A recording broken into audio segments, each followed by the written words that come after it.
turma! Como vocês estão? Sejam bem-vindos à nossa última aula da semana! Vamos continuar os estudos sobre as medições?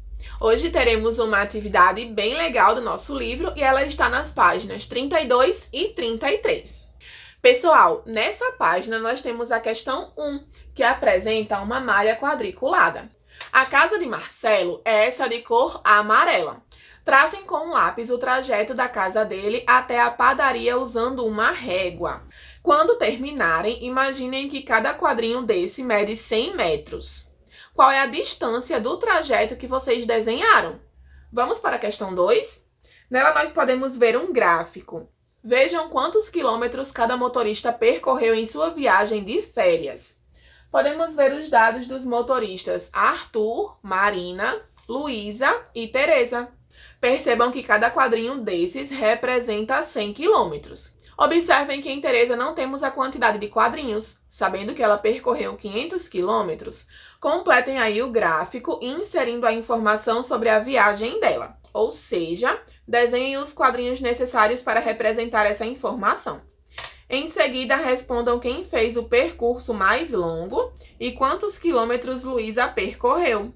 Na página seguinte, temos a questão 3, em que vocês deverão fazer a leitura das abreviações de algumas unidades de medida de comprimento.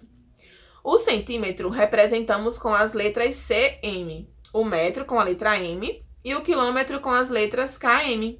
Utilizem essas abreviações para completar adequadamente as frases das alternativas A, B e C. Na questão 4, digam que unidade de medida de comprimento é mais comum para medir a sua altura, o comprimento de um livro, a distância entre duas cidades e a distância entre a sala de aula e o bebedouro da nossa escola. Lá na questão 5 temos o seguinte: 1 metro equivale a 100 centímetros e 1 quilômetro equivale a 1000 metros. Com essas informações, completem as alternativas A, B, C e D. Por último, na questão 6, podemos ver que Samara está treinando para uma maratona.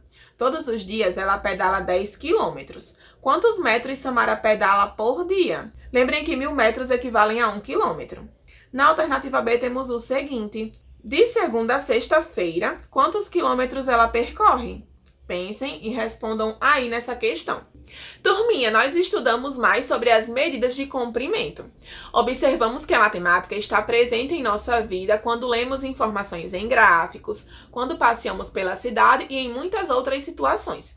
Vimos medidas que usam o corpo humano como referência, que são aquelas em que são usadas partes do corpo para medir o tamanho de um objeto, como palmas, pés, jarda e o polegar.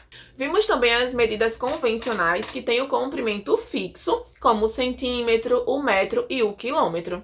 Vimos também os instrumentos de medida e estudamos que para medir o comprimento dos objetos são usados instrumentos de medida como régua, trena e fita métrica.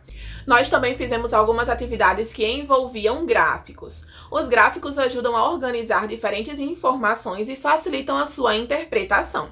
Dessa forma, nesse capítulo, nós vimos as medidas de comprimento, o metro, o centímetro e o quilômetro, situações envolvendo medidas de comprimento, os gráficos de linha e os gráficos de barra e a representação espacial e deslocamento.